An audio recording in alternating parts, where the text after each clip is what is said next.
अस्सलामुअलैकुम, मैं हूं उमर दराज गोंदल और आप मेरा यूट्यूब चैनल देख रहे हैं। नाज़रीन, मामला ये है कि सऊदी अरब के ऊपर दबाव दिन ब दिन बढ़ता जा रहा है। हमने आपको पहले भी कहा था कि ईरान ने मुकम्मल तौर पे सऊदी अरब, उसके इत्तेहादियों और जो जो उसकी हिमायत कर रहा है वो ईरान का दुश्मन है, तो वो उसको घेरे हुए हैं और मुसलसल दबाव बरकरार रखे हुए है ईरान। ईरान बहुत समझदारी के साथ खेल ये खेल रहा है कि हौसी बागी, जिनको पहले यमन के अंदर सऊदी अरब हमला करता था, अब सिर्फ यमन की सरहदों के अंदर ये जंग जारी नहीं है, बल्कि उसके साथ हौसी बागियों को ये समझ आ गई है कि कौन कौन से हसास मामलात हैं या कौन कौन से हसास इलाके हैं या हसास तनसीबात हैं, अगर उनके ऊपर हमला किया जाए तो किस तरीके से जो मुमलिकत है वो परेशान होती है। एक ऐसा ही हमला किया गया है और 6 ड्रोन भेजे गए हैं हौसी बागियों के दावे के मुताबिक।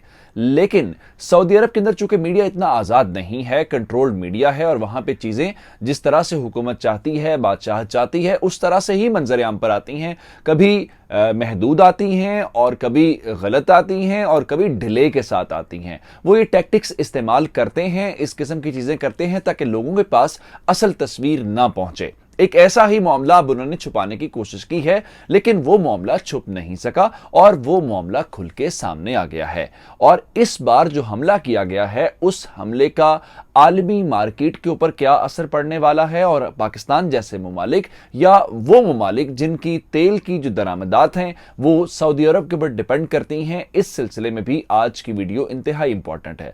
लेकिन तफसील से बात शुरू करने से पहले आपसे गुजारिश करेंगे कि हमारा यूट्यूब चैनल सब्सक्राइब कर लीजिए और बेल आइकॉन के ऊपर क्लिक कर लीजिए ताकि आइंदा आने वाली हमारी वीडियोस आप पर आपके करीब या आपके पास सबसे पहले पहुंचे। अब बढ़ते हैं इस मामले के ऊपर।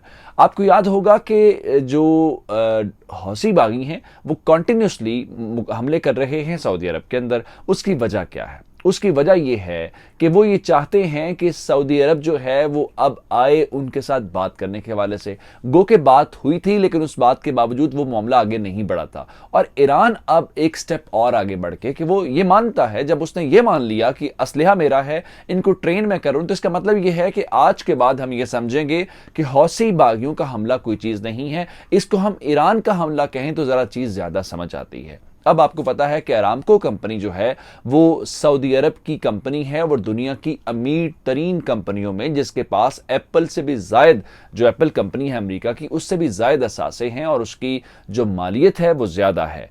और उसको टारगेट किया है। उसको टारगेट करने का मतलब यह है कि सऊदी अरब की मईशत को टारगेट करना, और सऊदी अरब की मईशत जो है वो तेल के ऊपर मुश्तमिल है या तेल के ऊपर ज़्यादा वो चलते हैं। क्योंकि कोशिश की है मोहम्मद बिन सलमान ने कि हम इसको तेल से शिफ्ट करके बाकी चीज़ों के ऊपर ले आए, लेकिन अब तक वो कामयाब नहीं हुए। अब इन्होंने क्या किया है? हौसी बागियों के एक बयान के मुताबिक उन्होंने तोहफे के तौर पर, उन्होंने एक पैगाम के तौर के ऊपर 6 ड्रोन्स भेजे हैं। और वो आपको पता है कि जो रियाज का इलाका है वो कितना सेंसिटिव है, क्योंकि वो उनका दारुल हुकूमत है और रियाज के अंदर ही सारे एम्बेसडर्स या एम्बेसीज होती हैं और उनका इम्पैक्ट पूरी दुनिया के सामने जाता है। इसी तरह से उन्होंने क्या किया है कि उन्होंने रियाज के करीब एक ऑयल रिफाइनरी को निशाना बनाया है। अब हौसी तो मान रहे हैं कि हमने 6 ड्रोन अटैक्स किए हैं या 6 ड्रोन्स भेजे हैं, लेकिन सऊदी अरब ने जो अब तक की इत्तलात दी हैं, जो अब तक की मालूमात जारी की हैं, उनके मुताबिक एक ऑयल रिफाइनरी के ऊपर एक ड्रोन अटैक हुआ है और उनके मुताबिक उस ड्रोन अटैक की सूरत में कोई नुकसान नहीं हुआ, ना जानी नुकसान हुआ है और ना ही माली नुकसान हुआ है।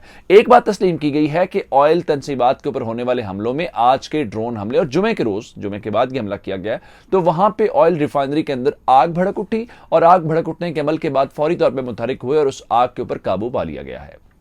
आपको पता है माजी में भी इस किस्म के हमले हुए और तेल की जो आलमी मार्केट के अंदर कीमतें हैं वो बढ़ जाती हैं, और सऊदी अरब इस बात को छुपाने की कोशिश इसलिए करता है ताकि ईरान अपनी तेल की प्रोडक्शन बढ़ा ना दे, या जो रशिया या दीगर ममालिक हैं, वो ओपेक जो ममालिक हैं, वो अपना काम ज़्यादा तेज़ ना कर दें और उसका जो नुकसान है वो सऊदी अरब को उठाना पड़े। अब मामला ये है जो आपके सामने हम रखना चाहते हैं कि अब हो क्या रहा है। अब हो ये रहा है कि ईरान ने अब अपनी उस यमन